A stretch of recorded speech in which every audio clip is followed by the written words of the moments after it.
The Iranian government has reportedly ramped up its efforts to choke the flow of information across the country as widespread unrest continues, taking drastic measures to silence voices of dissent and restrict global awareness of the crisis. Following days of severe internet restrictions and an ongoing nationwide blackout since January 8, officials have launched a door-to-door campaign aimed at identifying and dismantling all remaining means of unfiltered communication. According to Iran International, security personnel have begun seizing private satellite dishes and confiscating CCTV footage across multiple provinces, preventing evidence of the protests and government crackdown from reaching the outside world. Sources claim that Iranian officials are even entering private homes disguised as electricity and water inspectors, a covert tactic used to locate clandestine communication setups and spy on the population, Iran International reported. By January 12, data from the network watchdog NetBlocks showed that the nationwide internet shutdown had reached a staggering 100 hours, marking one of the longest connectivity blackouts in Iran's recent history. Despite these restrictions, a small number of videos from the violent demonstrations have managed to emerge online, providing rare glimpses into the scale of the protests and the brutality of the regime's response. The information blackout has deepened even as the death toll in Iran's unrest reportedly exceeded 640, according to activist organizations cited by the Times of Israel, highlighting the deadly scale of the government's crackdown. The Associated Press reported that as of January 13, some Iranians were still managing brief international calls, though communication remained sporadic and heavily monitored by authorities.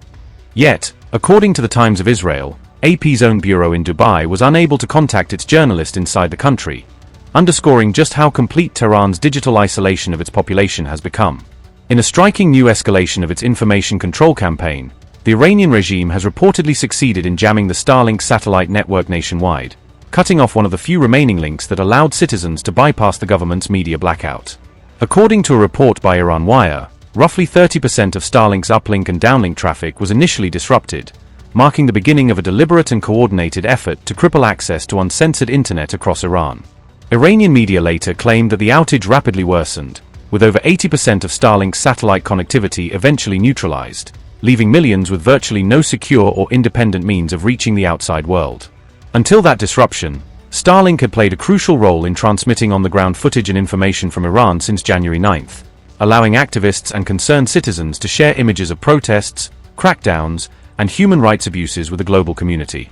Estimates suggest that between 40,000 and 50,000 Iranians have been actively using Starlink's terminals to access unrestricted internet, making it a lifeline for truth and transparency amid one of the worst information blackouts in years.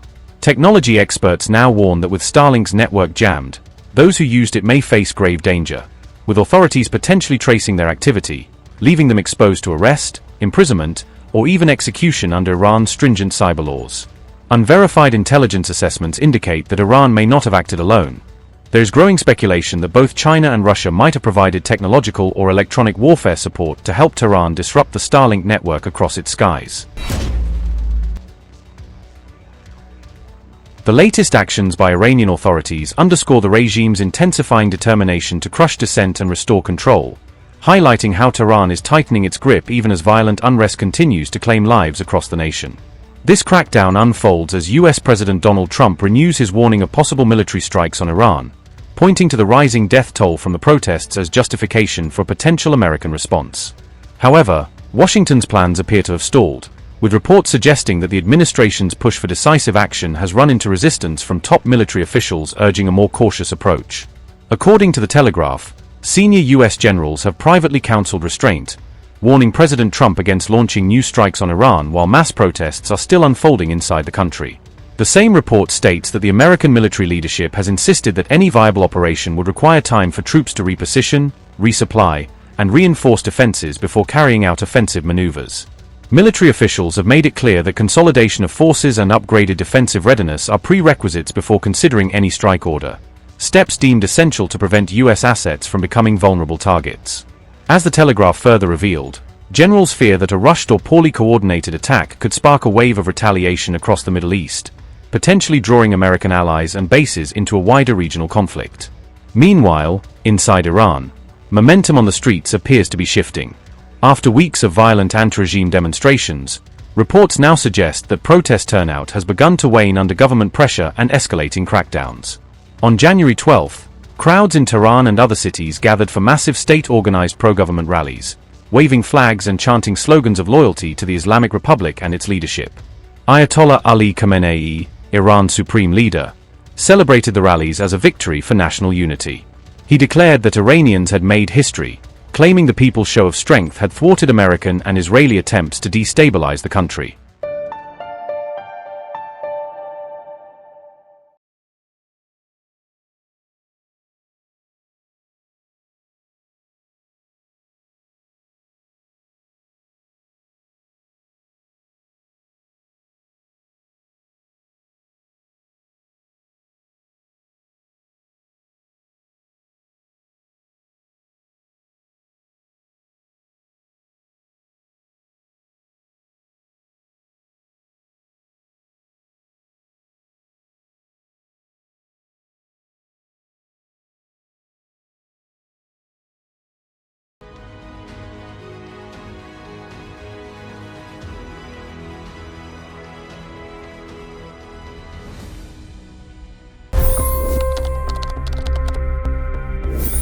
$25 crore गरीब गरीबी को परास्त करके बाहर निकले।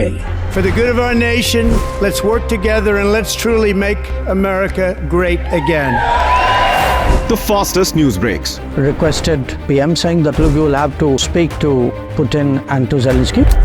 The biggest news makers. The relationship with India is probably the most important bilateral relationship the US will have for the rest of this century. The capital delivered quite an election result today. Expert analysis. The million-dollar question today is how to stop this dance of death. Ground reports. I'm standing at the crossroad of the Kumbh Mela. Behind me are more than 100 entry guards. Long-form interviews. Exclusionary politics is reflected in Manipur case as well. You don't bother because this is a small state. Deep dive into burning issues. It's often said DRC could be the richest country in the whole world. It's because of what sits underneath. Why exactly did the US topple the Sheikh Hasina government? HD videos. We don't just break news, we break it down.